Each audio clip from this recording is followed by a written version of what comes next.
Le chef de la junte burkinabé au Niger pour trouver une solution concertée au terrorisme. En Guinée-Conakry, plainte contre Mamadi Doumbouya en France. Et puis au Tchad, convocation de l'opposant suisse Masra suspendu. On termine par le séminaire gouvernemental à Kbalibé. Nous sommes au Togo. Nos invités sont en place. Pasteur Edo Komi, président du mouvement Martin Luther King. Bonjour, pasteur. Oui, bonjour. En pleine forme.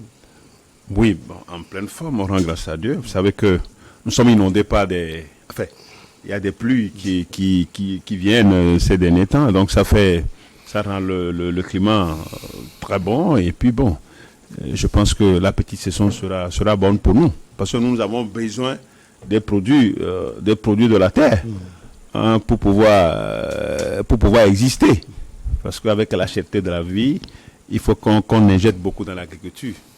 Et étant donné que notre agriculture est basée seulement sur la pluie du ciel, donc ça fait un problème. Il va falloir qu'on modernise l'agriculture et qu'il y ait des produits de contre-saison.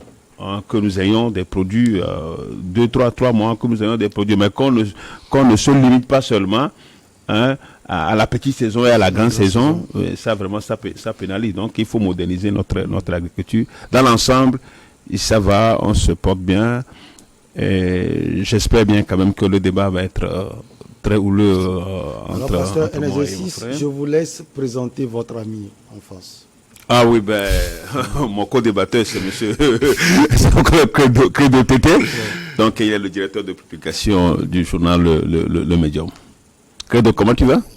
Je vais bien, merci pasteur, et bonsoir Michel. Je suis finalement l'invité. Non, tu es l'invité, mais tu es obligé de jouer ce rôle sur ce plateau ce soir. Donc c'est avec plaisir que je retrouve mon aîné, le pasteur Edo Komi, pour cet exercice. Et ce que nous avons l'habitude de dire tous les deux sur ce plateau, nous n'avons pas la science infuse. Nous ne prétendons pas disposer de cette science infuse. Nous ne faisons que des réflexions à la lumière des sujets qui nous sont proposés. Donc, je voudrais également saluer tous ceux qui nous suivent et tous ceux qui nous envoient individuellement des messages. Nous sommes là pour l'exercice et surtout, leurs observations, leurs remarques sont prises en considération pour l'amélioration de ce plateau tous les mardis soirs. Allez, après Lomé, Bamako, Abidjan, le chef de la junte militaire burkinabé, Paul-Henri Sandaogo Damiba, est à Niamey. Il rencontre son homologue Mohamed Bazoum. Objectif, pasteur Edo Komi, trouver une solution concertée au terrorisme dans la sous-région. Non, je pense bien que la solidarité sous-régionale est très importante. C'est entre les pays de la CEDEAO, c'est très important pour pouvoir lutter contre le terrorisme, mais ces déplacements ces derniers temps nous laissent réfléchir. Abidjan, Bamako, et puis actuellement Niamey. Ça nous laisse un peu réfléchir par rapport à cette tournée, connaissant bien aujourd'hui sa position. Nous qui avions crié que le fait de renverser le président Kaboré, c'est vrai que ce n'était pas une bonne chose parce qu'il jouissait quand même d'un mandat démocratique. Il fallait le laisser aller jusqu'au bout. Mais c'est la défaillance sécuritaire, les difficultés sécuritaires qui se faisait à la porte qui était au summum au Burkina. Donc il y a lieu qu'on revoie un peu la situation par rapport à quelqu'un qui connaît bien le métier, mais on est rapidement donc vous avez déçu. Placé l'espoir sur Paul-Henri Sandaogo. Oui, mais finalement c'est comme il devient un autre pion dans la sous-région. Donc c'est ça qui nous inquiète un tout petit peu. Ça nous inquiète. Maintenant, son déplacement au Niger avec le président Bazoum, vous savez, le président Bazoum était celui-là qui était vraiment contre les coups d'État, notamment celui du Mali. Hein, donc il ne voulait pas voir Assimi Goïta. On voyait les pics qu'il lançait aux autorités maliennes. Ben, lui, aujourd'hui, qui librement, très décontracté, en train de recevoir un autre poutiste. Donc l'ordre lui aurait été donné depuis le ciel. Peut-être que le poutiste a souhaité aussi le voir. Depuis le ciel, hein. Le poutiste aurait souhaité depuis le ciel africain. Le ciel africain, pour qu'on le reçoive. Bon, de toutes les façons, si c'est pour réellement lutter contre le terrorisme, il n'y a pas de problème. Ben, si c'est pour comploter contre le Mali, je ne pense pas que ça va passer.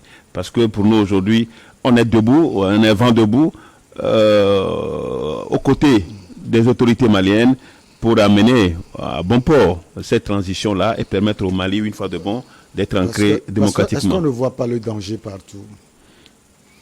Non, mais écoutez, je ne suis pas un homme politique de dernière heure. Aujourd'hui, je maîtrise les rouages politiques. Hein. C'est parce que ça fait longtemps qu'on est dans les rouages politiques. Donc, on maîtrise les langages politiques. Vous calculez les pas des politiques. Non, bien sûr. Et donc, si on se mettait à juste parler d'un déplacement ordinaire du président Paul Damiba, je pense que ce n'est une erreur.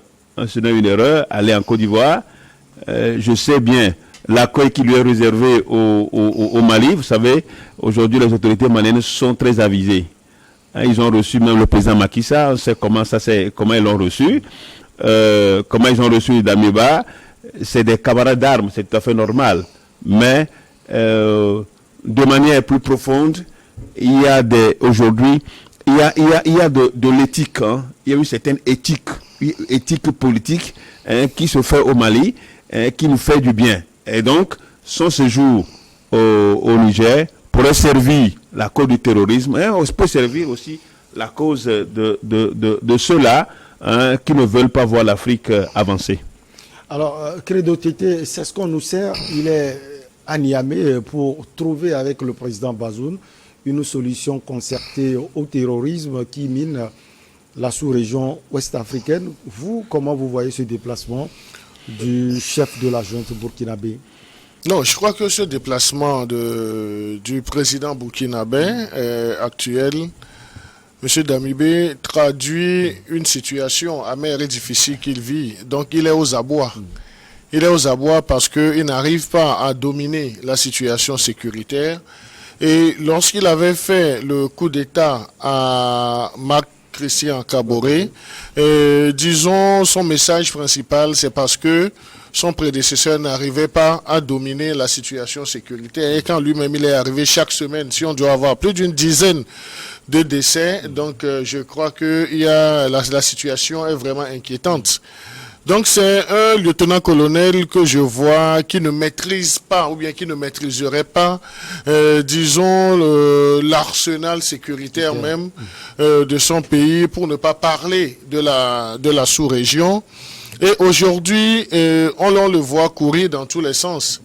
Même si cela trahit une certaine fébrilité de sa part, qui a été hier même assombrie par le limogeage de son ministre de la Défense, le général Simporé, qu'il a limogé parce qu'il a insuffisance de résultats, il n'arrivait pas à faire, alors qu'on sait que le lead lui revient. Donc il y a à s'interroger sur les motivations réelles du président Damiba. Est-ce que c'est une incapacité de sa part à maîtriser la situation sécuritaire? C'est pour cette raison qu'il a choisi de voyager partout dans la sous-région en ciblant des pays. Vous savez, il est venu au Togo ici, sûrement pour avoir les conseils de son doyen. Après, il a fait Bamako, il a fait Abidjan et aujourd'hui, il est au Niger. Donc, c'est que la situation est vraiment préoccupante. Alors, stratégiquement, comment vous voyez ces pays visités? Vous avez donné l'exemple du Togo pour avoir les conseils du jeune doyen ou bien de son doyen, Bamako, Abidjan. Bamako, Abidjan, Bamako, il doit y aller parce que c'est son... c'est son... Voisin immédiat, c'est pour le dire. Voisin immédiat, parce que vous pouvez quitter le Burkina pour aller à Bamako. Donc, il y a cette nécessité qu'ils travaillent sur l'aspect sécuritaire entre les deux pays pour essayer de combattre, disons, les terroristes. Maintenant, Abidjan, il doit y aller aussi. Abidjan, il doit y aller aussi parce que, quoi qu'on dise sur le pouvoir de M. Alassane Ouattara, c'est un pouvoir qui est là, c'est un pouvoir existentiel. Et Alassane Ouattara tient également les manettes de quelques réseaux. Il tient les manettes de quelques réseaux. Donc, il est parti. On nous parlera d'une certaine façon d'une diplomatie. Mais moi, je voudrais voir plus loin, au-delà de cette diplomatie, quel peut être le bénéfice pour le président, pour le colonel Damiba, en approchant le président Alassane Ouattara. Donc, il a à gagner, mais on sait également que Alassane Ouattara n'est pas tout gai ces derniers temps avec ce qui se passe avec le Mali. Donc lui aussi, il a besoin d'avoir des interlocuteurs. Donc là, que le président burkinabé ait choisi aujourd'hui d'aller dans certains pays, notamment au Niger, donc je crois que c'est pour aller renforcer les liens de coopération et de solidarité. Parce que vous savez, il a hérité d'une situation politique assez exécrable du côté du Burkina Faso. Et l'aspect sécuritaire leur échappe également. Donc, parce que autant même de son prédécesseur, le volet sécuritaire n'était pas bien maîtrisé au Burkina Faso. Avec ses hauts et ses bas, ses forces et ses faiblesses. Donc aujourd'hui que eux, ils ont décidé de renverser l'ordre démocratique, donc c'est qu'ils ont beaucoup plus de résultats à avoir pour pouvoir soulager les populations. Mais on a vu, avec tout ce qu'il a dit au début, toutes ces belles intentions, ce qu'il a reproché à celui qu'il a déposé. Donc on voit, si on fait la comparaison, si on fait la comparaison, le commun de mortels aurait voulu que Kabouré soit là et qu'il pense à d'autres stratégies. Mais le citoyen lambda burkinabé avait également foi. Parce que c'est un corps habillé qui est venu, qu'il allait faire des exploits. Mais les exploits, on ne peut pas les faire lorsqu'on ne connaît pas bien les rouages, lorsqu'on n'a pas les réseaux nécessaires. Je l'ai dit une fois sur ce plateau, ce n'est pas pour faire, disons, l'apologie ou bien la promotion des crimes impunis, mais le Burkina Faso regorge aujourd'hui de gens qui peuvent encore essayer d'influer un peu sur la situation sécuritaire, mais qui malheureusement sont en conflit avec la loi. Donc vous pouvez imaginer ce dont je veux. Quelqu'un est aujourd'hui libre, donc il s'investit même dans les sujets politiques du côté du Tchad. Djibril Bassolé, le général Djibril Bassolé.